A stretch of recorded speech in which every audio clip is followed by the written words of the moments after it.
Welcome back everyone to Gotcha Interact. Today we're going to be looking at the 3.3 first half banners in Honkai Star Rail, looking at the new character Hyacine, as well as a rerun followed by The Herta. Let's go through both of these banners and see whether or not these characters are a good pulling option for you. Now, on to the video. So the first character we do want to talk about is Hyacine. Looking at Hyacine, she is going to be mainly focusing as a healer with most of her kit, but at the same time she does an insane amount of damage as well. Now she is a wind unit that follows the Remembrance path. Let's go ahead and look at her kit a little bit closer though. Her basic attack is like most other characters' basic attacks, just really nothing special, but it is based off of her max HP. Looking at her skill, she will summon the Memo Sprite Little Ika, which will restore HP equal to 8% of Hyacine's max HP, plus 160 for all allies aside from Little Ika, and will restore HP equal to 10% of Hyacine's max HP plus 200 for Little Ika. So you're getting a lot of healing both for those allies, but even more for Little Ika, which is going to be your Memo Sprite.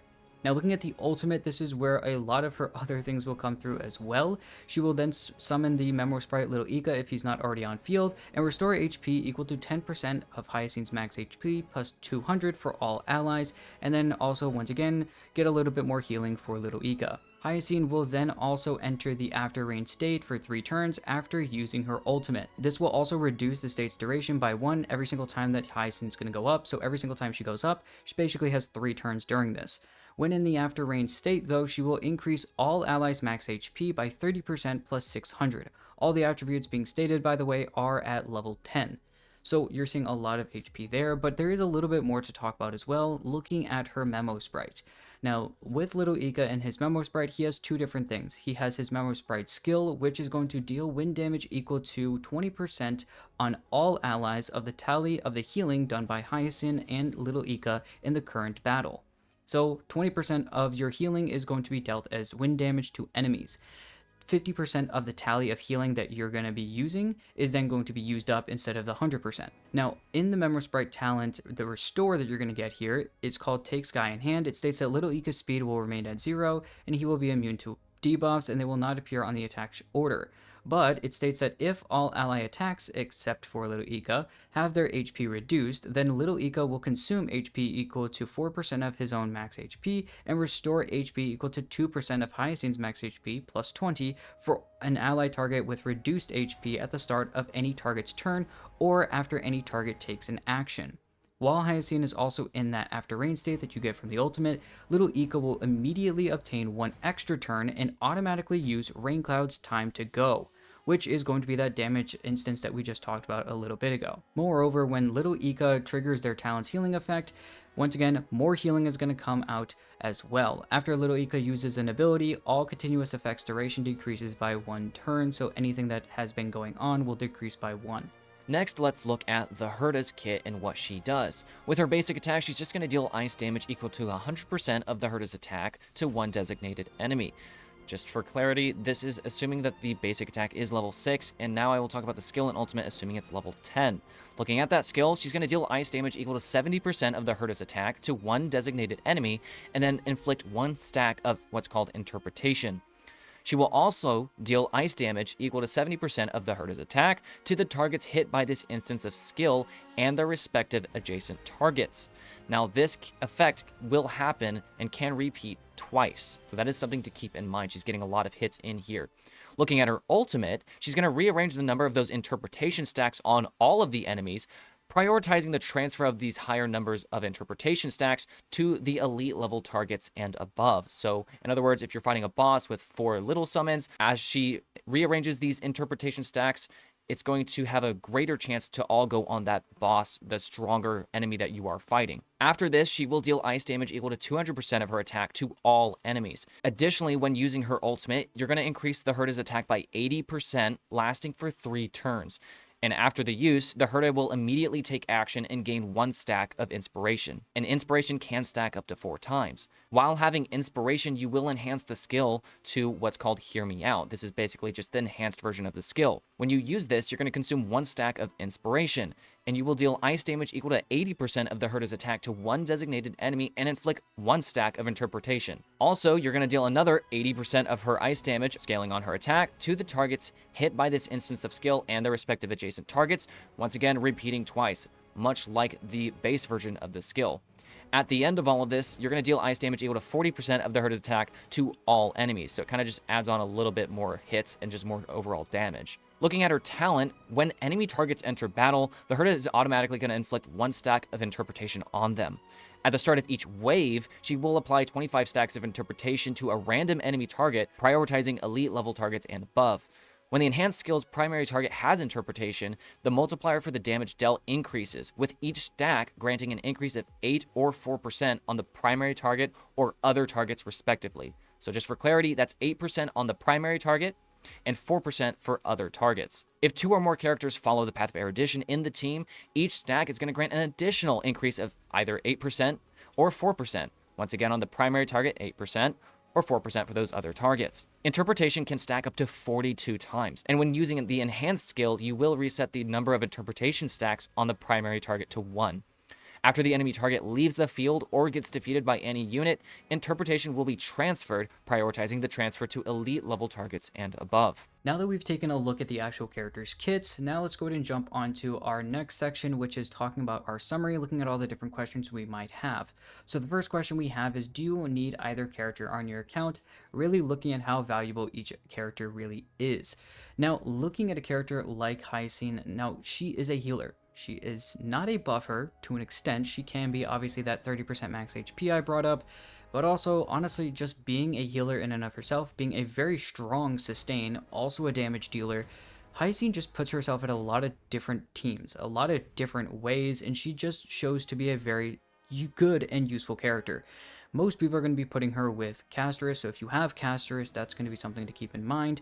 But honestly, she can work in plenty of different areas, and that'll be for a separate question looking at the team section. So I do think that she has very high value, but keep in mind, if you already have a lot of sustain in your account, you already have some really strong characters, maybe looking at some other DPSs, or maybe some characters that maybe work a little bit differently. Maybe you need some more follow-up attack on your account, maybe you need some more AoE, you may need this or that. If you've already got your kind of sustain department down pretty well, it may not be exceptionally necessary to be pulling her right now, and maybe pull for some of those other units.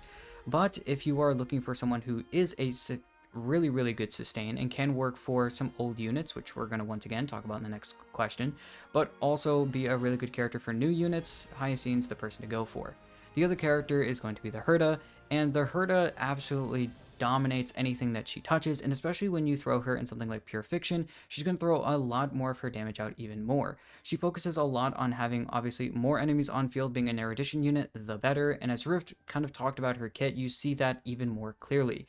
So with her as a character, if something like Pure Fiction is a need for you and you're having a lot of issues with it, aka me and my account, then something like the Herta actually might be something you might want to start cooking up in the back of your brain and pulling out those Jade and getting ready for. But besides looking at kind of the value of either character, considering that both characters have very good value, really just depends on what you specifically need though. Rift, what is our next question? So looking at our next question, we ask, what kinds of teams are you trying to build? And so just talking about Hyacine here for a second, obviously, many of us already know that Hyacine is kind of the premium sustain for Casterus. So if you did pick up Casterus, it makes a lot of sense to go after Hyacine, and you probably already plan to do that.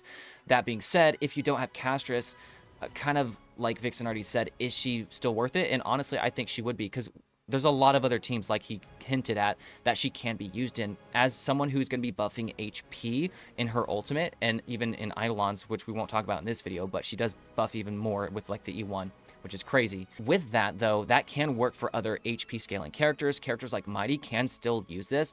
The thing is, if you do already have a sustain, then you don't have to get it. Now, it's fun to use, and Hyacine does a lot of damage, which is something to still think about. So, like, you can think about Linksha's damage in a break team. Linksha brings out a lot of damage in those kind of teams just because of the nature of break, and if she's on the same set as Firefly or something like that, she's just going to deal a lot of break damage when, she or her bunny break the weakness. And like that, Hyacine's dealing similar, if not more damage, without worrying about a break mechanic. It's just always a lot of damage, which is really cool and really just nice, on top of being the sustain for the team. So once again, things like Mighty, because of the HP buffing, this also brings into question things like Blade and Jingliu, who will be getting reworked or buffed to scale more on HP, which does bring into question, okay, what would their best sustain be? Would you still want to use Luocha in that Blade Jingliu team, or can you use something like Hyacin, and is that actually better now? And honestly, I would say probably yes, just because Hyacin has a lot of personal damage that Luocha doesn't really have. She is a Remembrance character, which does mean you can use that free-to-play, if you will, 5-star light cone from the Herta shop, even if you're not getting her personal light cone, which we will talk about the light cones here later. So as a very free-to-play option there, and being a Remembrance character, and maybe you don't have a Remembrance character, you only have the main character, so things in the end game now that are pushing for Memo Sprite stuff, if you don't have something to work with that, then throwing Hyacin in there can probably feel nice to actually utilize some of those niche buffs, if you will. So there's a lot of things you can do with her, and even other teams that aren't HP scaling, like Blade Jingliu after they're buffed, Mighty Castris, she still is, even like the Herta team, since the Herta is here, if you're doing like the Herta premium team with Anaxa and Tribi, you can still use Hyacin as your sustain, and she is, from what I hear, quite competitive with Linksha for that slot.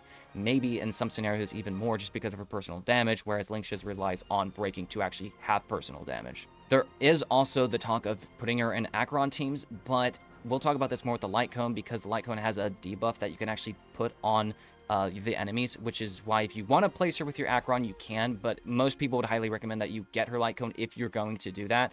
And also, I personally I don't know if I would want to do that, especially if you already have other sustains, especially like Aventurine, who's just works really well with Acheron. There's just already a lot of synergy there. Even if you have Linksha, like I don't have Aventurine yet, I use Linksha with my Acheron simply because she has a debuff on her ult use, and so that will give her one of her stacks for Acheron's ultimate. But just know that Hyacin can work there. On the other hand, a little bit more straightforward, the Herta, as we've already talked about in the last question with her value, she is an erudition character, and even though she is erudition and that, you know, is perfectly suited for something like pure fiction, using with other characters that just deal AoE damage, like 4-star Herta, Serval even, Anaxa, etc. Even though she's an erudition character, she just absolutely steamrolls content because of her crazy scalings, and I think it's just because, like, she's an emanator or something, and so she's just really ridiculously powerful. So even if your pure fiction's covered and you're still just looking for another team to build, another character, maybe you don't have an ice DPS on your account, then I still think the Herta, even for MOC focus or even APOC focus, is absolutely okay, because just once again, her damage is just insane. And even in things like MOC and APOC, there are sometimes more AoE type of bosses, whether that's APOC, you know, you have things like the TV banana monkey thing where it's just AoE the whole time. She's really good for that, among some other bosses as well. And MOC definitely has its fair share of, you know, AoE content as well.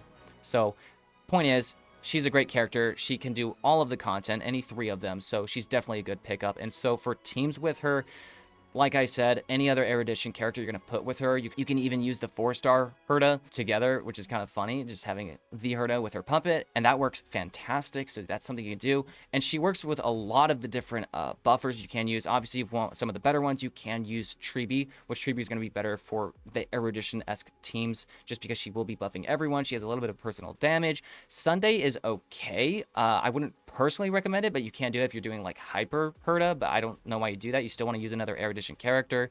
It's not like Anaxa where you can do Hyper Anaxa and it makes more sense, but you probably still can because the Herta just is crazy numbers and crazy powerful. So that is something you can keep in mind, but just know that Tribi is probably one of the better supports. If you don't have Tribi, Ron May works really well, and we did get her for free if you were playing just a couple weeks or a month ago or whatever that was. So she has a lot of easy teams to play. Just put her with another erudition character. Serval's one of the most free-to-play options and actually works really well with her. Yeah, I was always wondering about Jade as well, because Jade worked really well with the previous Herta, so I'm pretty sure there's at least some usability there as well. Maybe not perfectly working just like her puppet, but maybe some usability. And now finally looking at our last question, which is, do you need the light cones? Now, really looking here at her the different light cones, looking first and foremost at Hyacine's light cone, long may rainbows adorn the sky. In the superimposition or the ability, it states that it increases speed by 18%. These are all at S1, by the way.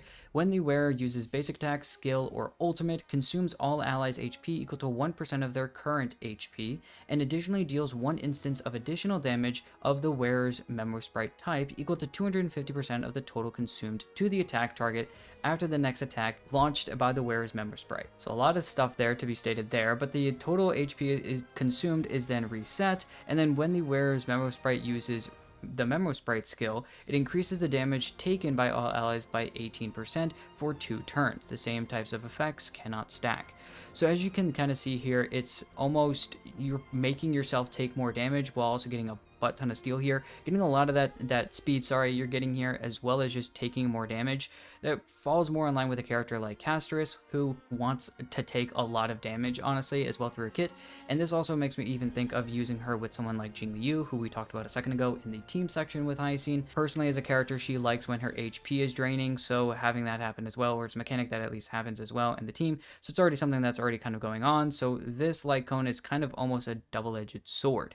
Now with this though, obviously a very good Lightcone, an absolutely busted one at that. So I just think that it does show a lot of extra damage potential, but also a lot of speed potential for Hyacine as a character. Now, the other thing to keep in mind here is that as much as this light cone is absolutely insane, we don't have too many remembrance light cones to use, but thankfully the other Memo Sprite or the other remembrance 5-star that is of the Herta shop that you can use, which Riff talked about earlier, is Memory's Curtain Never Falls. Now, the whole point of Hyacine is to get a lot of speed as well as a lot of HP. So with this light cone at S1, it increases speed by 6%, so not 18, but it's increased by 6. And after the wearer uses the skill, you will increase the damage dealt by all allies by 8% for 3 turns. So you're still getting a damage buff, and you get a speed kind of buff here for specifically Hyacine. So you're still getting a lot of extra things here, and if anything, I think that this is a very good free-to-play option to use with her. Never mind some of the other 4-stars that you technically could use. This one definitely does just show a lot of more promise than the others.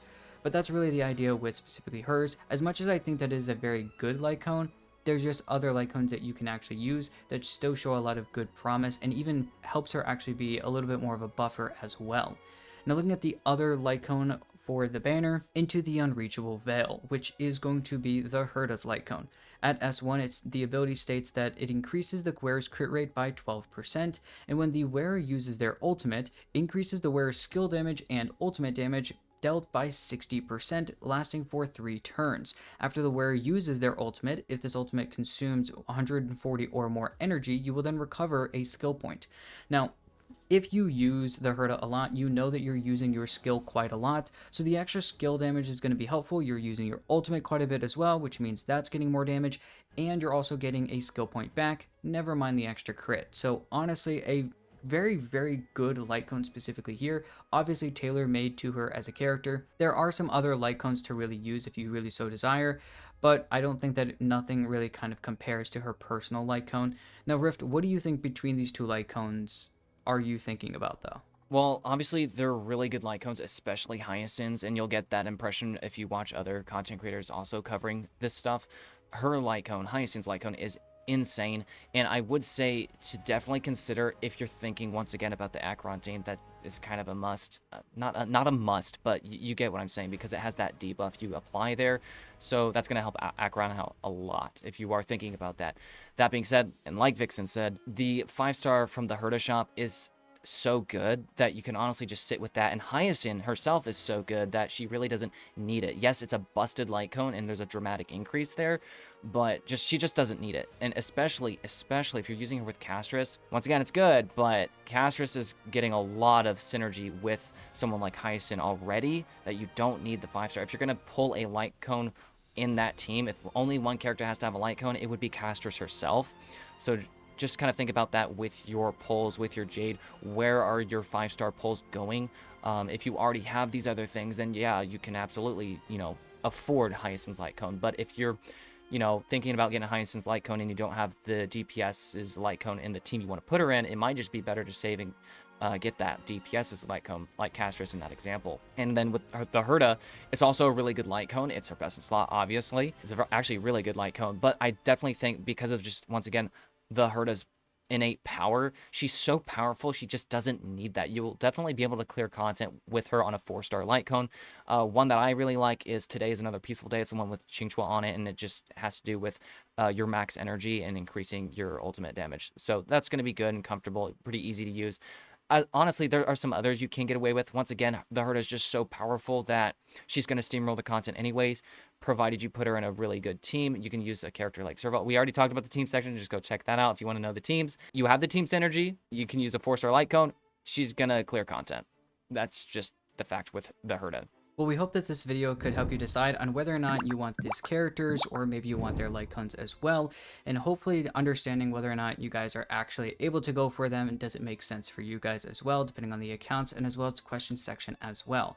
As always, if you guys have any other suggestions, any ideas to talk about the characters, maybe some other questions you might have for us, go ahead and let us know down below. Hopefully us or someone in our community as well will try to reach out and try to help you guys out as well. We also have a Discord as well. If you guys are thinking about joining our Discord, we do have that, and you guys can go ahead and join that as well. Go ahead over to our homepage, and that's where the Discord is linked as well. Well, thank you guys once again though for watching the video, and we'll see you guys in the next one.